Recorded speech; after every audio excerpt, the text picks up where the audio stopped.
It's 2026, and while the year is still young, we don't know exactly what the themes will be in terms of where everybody will be investing. But there is one thing I absolutely do know.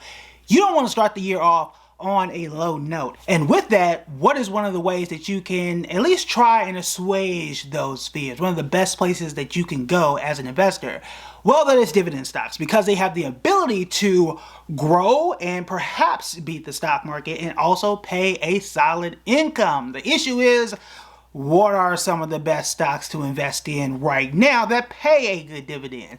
Well, I have a special method that I use to choose those stocks. So let's go ahead and break it down. And as we do, go ahead and hit that subscribe button. I'm going to tell you right now, this video is going to be rather short because the way I choose my stocks, it is a high bar that you have to hit, and I can only find but about 5. Now, here's how I choose these stocks, and then we'll go ahead and get into them, because I do want you to understand the context. It is important to know how the person chooses the things that I'm about to tell to you right now. The way that I look at dividend stocks is, I don't find it valuable for you, myself, my clients, or anybody to invest in a company that, ooh, it pays a great dividend, but you are losing money in the process. I don't care if it pays a 12% dividend if you lost 60%. That doesn't help me. And there are so many people who fall into what I call the dividend trap. Big whoop. You made some dividend money, okay? But the company is trash. And the way the math works out, the more money the company loses in terms of the stock price, the dividend looks bigger. So that doesn't actually help you. So what I'm looking at is, what are the top performers? Who is in the top 5 or top 10% of the S&P 500 and pays a solid dividend? That is who I am looking for. And then we start to add some parameters on top of that. These are the checklist things that I am looking for, and not everybody can make the list. I'm sorry. All right. So let's first start off with State Street. That stock symbol is STT. They are up 21% in the last 6 months and up 35% over the last year. This is what I'm talking about. You don't see too many dividend stocks have that level of return. For context, the S&P 500 in the last year was just up 17%. 17% is good. 17% is actually really good, but 35% last I checked is a whole lot better. Now, they are paying a 2.53% dividend. Now, some people will say, well, I can get something that's paying 4. I can get something that's paying 6 or 7 or 8. Go and try and find that is also a stock that performed better than 35. You are not going to find many that are as stable as State Street. There you go, unless it's already on this list. All right, but if you can, go ahead and hit me up in the comments. I would like to see it. I would like to see it. The next one is Citizens Financial Group. We talked a lot about them last year. I would say perhaps we peppered them in last year, especially when I was talking about finance stocks. State Street is also a finance company as well, up 27% in the last 6 months, up 35% over the last year. 3.04% is their dividend yield.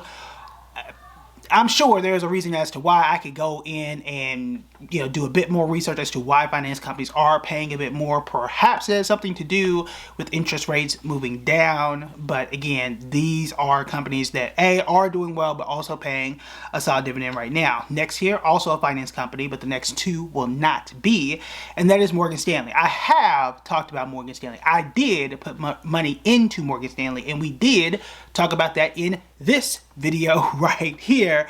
Morgan Stanley up 31% in just the last 6 months and up 45% in the last year. Their dividend rather is 2.15%. That's the lowest dividend on the list. 2% is solid, but if you feel like, hey, I'm doing everything right, I'm budgeting, I'm saving, I'm investing, I'm watching and subscribing to channels like this, but I still feel behind. I'm someone as a financial planner who can help you to build a plan to move you forward, a clear plan for your finances to help you in 2026. You can book a call with me one-on-one at buildingbread.com/callkev.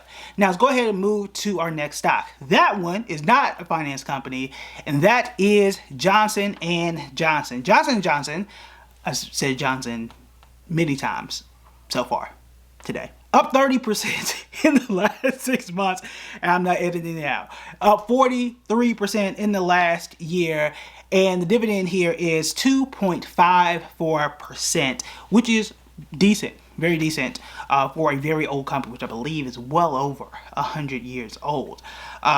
no qualms there. They did do a split from not a stock split, but a company split into different companies. Maybe 3 years ago now. It's 2026, so I need to go back and research that. That is when I would do a bunch of research into before investing my own money into it, or my clients' money at this point, because they did have some lawsuit issues several years ago with baby powder and some other stuff. That's one of the reasons why they did that split, to offset that type of risk. So please do your research into that one and see, is this just a blip on the radar? Has it been happening for a while? Right? And what their finances are. And are they out of that legal risk, and what's going on there? So do circle that one if that's probably perhaps the most risky one here on the list. And then we move into Ford. Ford is up 20% in the last 6 months and up 45% in the last year. This one perhaps was the most shocking to me. The dividend here is 4.23%. The reason why I say this one is shocking is because I feel like it was under the radar. I don't remember talking about Ford at all. I apologize to Ford, I guess. The other reason is because I thought I saw a headline that they canceled the Ford Lightning, the F-150 Lightning. That's their electric F-150. You got the Tesla ugly truck, and then you got Rivian. I would have thought, and if I'm not mistaken, I think the regular Ford F-150 is the hottest selling F-150 or truck ever. And it is also the #1 car by millionaires.